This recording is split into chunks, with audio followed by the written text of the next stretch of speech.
So this is almost 21 years old. So we've had plenty of time to find this, but it's the first time I'm seeing it. Actually, maybe the second or third, but first time I'm bringing it to you guys. FEMA concentration camps. There are over 800 prison camps in the United States, all fully operational and ready to receive prisoners. They are staffed and even surrounded by full-time guards, but they are mostly empty. These camps are to be operated by FEMA, that's Federal Emergency Management Agency. Should martial law need to be implemented in the United States, and all it would take is a presidential signature on a proclamation and the Attorney General's signature on a warrant to which a list of names is attached. King Alfred Plan, code name Rex 84, totally repugnant to the United States Republic Constitution for people under its protection. This is not a surprise. Repugnant was a Swedish death metal band from Stockholm, active from 1998 to 2004. We talked about it talks about first revivalists of the Swedish death metal movement. We've talked about the Stockholm syndrome in my last video. Origins: Norsborg, Stockholm, Sweden. Genres: death metal. Death metal, that's like a guillotine. So repugnant, arousing disgust or aversion. Offensive or repulsive, contradictory, inconsistent, opposing, resisting, refractory, disposed to oppose or antagonize. So if you're opposing, you're repugnant. So of course, here we are mixing fantasy with reality. In my last video I'm sharing with you guys, we saw this. There's always a crossover. So the plan first appeared in John A. Williams' 1967 novel, The Man Who Cried I Am. It's a fictional account of the life and death of Richard Wright. I will leave this link so you can read more if you're interested in Rex 84. This talks about, though, in the event of widespread and continuing and coordinated racial disturbances in the United States, King Alfred, at the discretion of the President, is to be put into action immediately. So where does reality end and fantasy or fiction or nonfiction start? Participating federal agencies: National Security Council, Department of Justice, Central Intelligence Agency, Department of Defense. In my last video, I shared with you guys some CIA stuff and Department of Defense and FBI. So Federal Bureau of Investigation, Department of Interior, they're all in on it together. Participating state agencies, National Guard units, and state police. Participating local agencies or your city police. Under King Alfred, the nation's to be divided into 10 regions. Didn't Obama try that? I think, wasn't he trying to do 8 regions? I can't really remember, but here you go. It does say no attempt will be made to seal off the Canadian and Mexican borders. Wow. Secretary, Department of Interior, 849-899, King of England, who slaughtered thousands under the disguise of protecting the European religion of Christianity. As a result, he was revered as one of the most noble kings in the history of England. Oh, they're up to their same antics, aren't they? Oh my. Part of this reads, we are confident that the minority would hold any city it took for only a few hours. The lack of weapons, facilities, logistics all put the minority at a final disadvantage.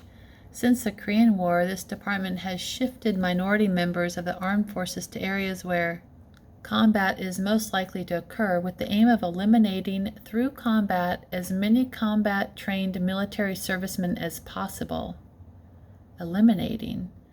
Today, the ratio of minority combat deaths in Vietnam, where they were serving as advisors, is twice as high as the minority population ratio of the rest of America. Below is a timetable for King Alfred, as tentatively suggested by the JCS, who recommend that the operation be made over a period of 8 hours. So it goes through this long list, talking about federal marshals, National Guard, armed forces, minority leaders. President addresses minority on radio television. All units under regional command into the emergency. Let's see, so survey shows that during a 6-year period, production created 900,000 objects, or 100, that's 1.5 million each year. Production could not dispose of the containers, which proved a bottleneck. However, that was almost 20 years ago. We suggest that the vaporization techniques be employed to overcome the production problems inherent in King Alfred. Geez, the Zero Committee report is referring to the problems that occurred in Nazi Germany when the furnaces were not hot enough to burn the bodies that Hitler had killed. The bodies clogged up the furnaces, thereby causing a problem that the above committee recommends avoiding by building high-volume, that's nuclear-powered, incinerators that burn 5,000 degrees. It should be noted that the steel melts at approximately 27,000 degrees, or 2,700 degrees. Sorry about that. Remember, I mentioned a couple of times on some of my videos, American Tower. It's a 5G melted with CBS Corporation. They do 5G. American Tower's anagram is New Crematoria. But basically, so this seems like it's talking about how to get rid of a bunch of bodies. So when this FEMA internment camp document, FEMA concentration camps, talks about incinerating, not having a high enough heat, but yet here it's talking about mass exodus. What are they doing? Are they leaving? Are you leaving them? Or are you burning people up? Oh, so Operation Cable Splicer and Garden Plot. Let's go look at those.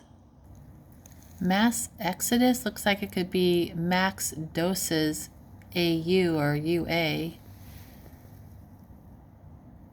So Operation Cable Splicer and Garden Plot are the two sub-programs that will be implemented once the Rex 84 program is initiated for its proper purpose, which seemed like it was about incinerating people, getting those degrees up to 2,700 degrees.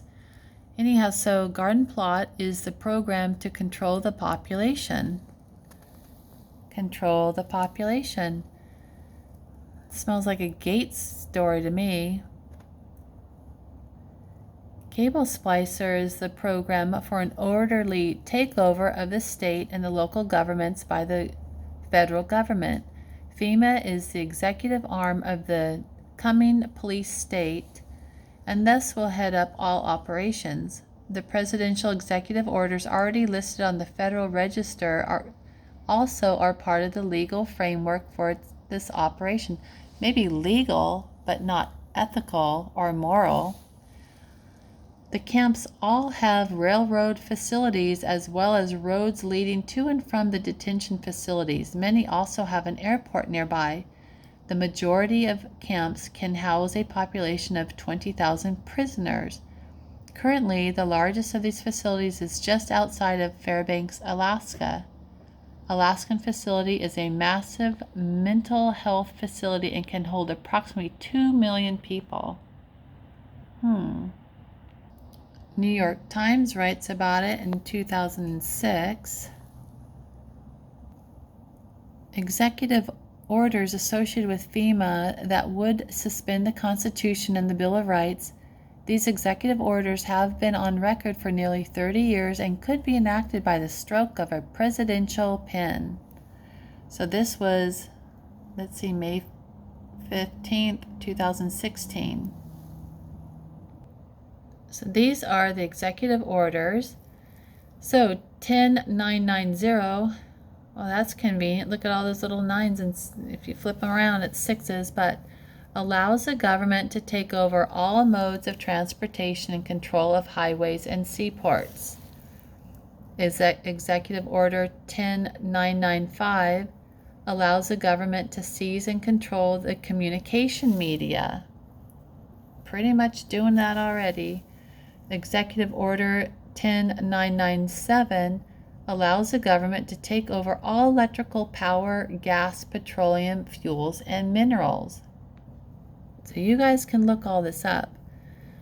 Let's see, 10998 allows the government to seize all means of transportation, including personal cars, trucks, or vehicles of any kind, and total control over all highways, seaports, and waterways. Now, why and how are they allowed to take private property? And most evil of all, 10999 allows the government to take over all food resources and farms. Remember on my last video, the Holodomor? This says Holodomor is now an entry in the modern 2-volume dictionary of the Ukrainian language published in 2004, describing as artificial hunger. Where'd that go? Sorry about that. Artificial hunger, organized on a vast scale by a criminal regime against the country's population. They started having a rationing system. They talk about cannibalism. Evidence of widespread cannibalism was documented during the Holodomor. Let's see, survival was a moral as well as a physical struggle. A woman doctor wrote to a friend in June 1933 that she had not yet become a cannibal, but was not sure that I shall not be one by the time my letter reaches you. The good people died first. Those who refused to steal or to prostitute themselves died. Those who gave food to others died. Those who refused to eat corpses died. Those who refused to kill their fellow man died. Parents who resisted cannibalism died before their children did. More than 2,500 people were convicted of cannibalism during the Holodomor. So anyhow, this was brought on by the government because they had a 5-year plan, and it obviously didn't work. So they're saying that one of the reasons why it didn't work is because their first 5-year plan, they changed from familiar crops of grain to unfamiliar crops. So because they think that they are helping, which they're not helping, they force some changes, and those changes don't work. So just like in the Ukraine, the government took over the farms and forced changes. And here, Executive Order 10999 allows the government to take over all food resources and farms. Executive Order 11,000 allows the government to mobilize civilians to work brigades under government supervision. 11001 allows the government to take over all health, education, and welfare functions. Seems like they're doing that kind of now, aren't they? Executive Order 11002 designates the Postmaster General to operate a national registration of all persons. Is that the real ID? Executive Order 11003 allows the government to take over all airports and aircraft, including commercial aircraft. Executive Order 11004 allows the housing and finance authority to relocate communities, build new housing with public funds, designate areas to be abandoned, and establish new locations for populations. Now with this latest COVID scam pandemic-y thing, they also were telling people that they didn't have to pay rent and stuff, so the landlords weren't getting paid, so they're trying to relocate people also. This talks about National Security Act in 1947 allows for strategic relocation of industries, services, government, and other essential economic activities. Essential. Are you essential? Just like how they're taking people's jobs away and their businesses. That's relocating. That's strategic relocation. This is the last one I'm going to read, then I'll just send you guys the links. But Executive Order 11-921 allows the Federal Emergency Preparedness Agency to develop plans, they love that word plans, to establish control over the mechanisms of production and distribution of energy sources, wages, salaries, credit, and the flow of money in the U.S. financial institutions in any undefined national emergency. Now they're doing that now. I know that they're only using credit. I think I've heard in New York they don't take cash anymore, just like what China was doing, because they need to go digital so they can track and trace everybody's purchases. It also provides that when a state of emergency is declared by the President, Congress cannot review the action for 6 months. The Federal Emergency Management Agency has broad powers in every aspect of the nation. General Frank Salzito, chief of FEMA's City Security Division, stated that in a 1983 conference that he saw FEMA's role as a new frontier in the protection of individual and governmental leaders from assassination and of civil and military installations from sabotage and or attack, as well as prevention of dissident groups from gaining access to U.S. opinion. What? Prevention of dissident groups from gaining access to U.S. opinion or a global audience of times of crisis. FEMA's powers were consolidated by President Carter to incorporate the... And I'm going to leave it there, you guys. I'll leave you the links.